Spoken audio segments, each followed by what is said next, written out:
The future did not arrive with explosions or flying cars. It arrived quietly inside books, written by a man who believed that ideas were more powerful than machines. Long before computers fit into pockets and robots entered everyday conversation, Isaac Asimov was already there, asking the uncomfortable questions. What does intelligence mean? What does responsibility look like?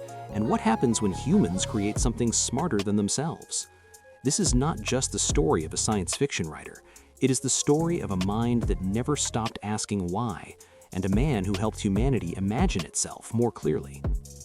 Isaac Asimov was born on January 2, 1920, in Petrovichi, a small town in what is now Russia. His family was Jewish, and like many families of that era, they faced instability and uncertainty in the aftermath of war and revolution. When Isaac was still a child, his family emigrated to the United States, settling in Brooklyn, New York.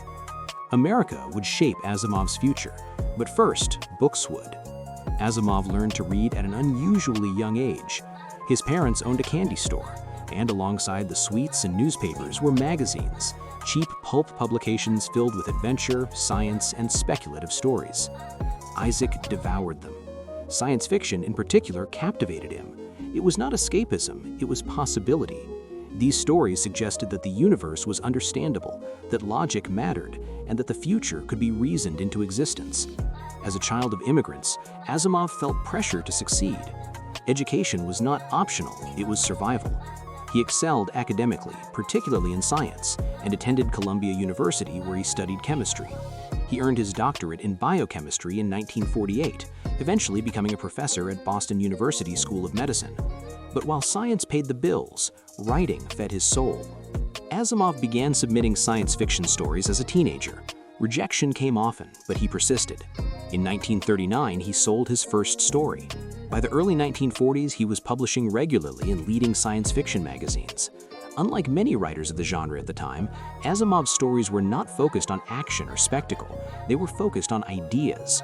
Conversations mattered more than explosions. Ethics mattered more than lasers. In 1942, Asimov introduced what would become one of the most influential concepts in science fiction history, the 3 laws of robotics. These simple rules, designed to govern robot behavior, transformed how both fiction and real-world technologists thought about artificial intelligence. Instead of portraying robots as inevitable monsters, Asimov explored the complexities and contradictions that arose when machines tried to obey ethical constraints. His robots were not evil, they were logical, and that made them dangerous in subtler ways. At the same time, Asimov began writing what would become his Foundation series. Inspired by the rise and fall of historical empires, particularly the Roman Empire, Asimov imagined a future where a mathematician uses statistical science to predict the collapse of a galactic civilization. The premise was radical. History, Asimov suggested, followed patterns. Human behavior at scale could be analyzed, anticipated, and possibly guided. The Foundation stories were ambitious, cerebral, and deeply optimistic about reason. They did not predict a perfect future, but they insisted that knowledge mattered, that preparation mattered, that ignorance was the real villain. Asimov's career exploded. Over the following decades, he wrote or edited more than 500 books spanning science fiction, fantasy, popular science, history, biblical analysis, and even humor. He became one of the most prolific writers in human history. More importantly, he became a bridge between science and the public. Asimov believed deeply in education. He had an extraordinary gift for explaining complex ideas simply, without condescension. Whether he was writing about astronomy, biology, or chemistry, his tone was clear, patient, and inviting. He wanted readers to feel smarter, not intimidated. Despite his public success, Asimov was a complicated figure. He was famously uncomfortable in social situations, avoided travel, and disliked flying. He preferred routine, solitude, and writing. He wrote every day, often for hours, fueled by discipline rather than inspiration. Writing was not magic, it was work. He also lived through eras of profound change. Asimov watched humanity split the atom, land on the moon, and build the early foundations of the digital age. He celebrated scientific progress, but warned against complacency. He feared anti-intellectualism more than any technological threat. In his view, ignorance, not machines, was humanity's greatest danger.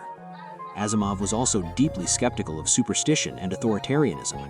He championed secular humanism, rational thought, and scientific literacy. He believed that democracy depended on an educated population and that science fiction could play a role in shaping ethical awareness about the future. In his later years, Asimov continued writing at a relentless pace, even as his health declined. He never stopped thinking about humanity's long-term trajectory. He warned about overpopulation, environmental destruction, and the misuse of technology. But he remained, at his core, an optimist. He believed that knowledge could save us if we chose to use it. Isaac Asimov died on April 6, 1992, at the age of 72. The full circumstances of his death were not publicly discussed until years later, when it was revealed that he had contracted HIV from a blood transfusion during heart surgery. Even in death, his family handled the truth with care, respecting both his privacy and his legacy. Today, Asimov's influence is everywhere. His ideas shaped modern artificial intelligence ethics. His stories inspired scientists, engineers, and thinkers. His belief in rationality continues to resonate in an age of uncertainty. Yet perhaps his greatest achievement was not predicting the future, but teaching us how to think about it. Asimov once said that the most exciting phrase in science is not "Eureka," but "that's funny," because curiosity begins not with certainty, but with questions, and that was truly Isaac Asimov's true gift. He never claimed to have all the answers. He simply refused to stop asking. In a world racing toward tomorrow, Isaac Asimov reminded us to pause, to reason, and to remember that the future is not something that happens to us, it is something we build one idea at a time.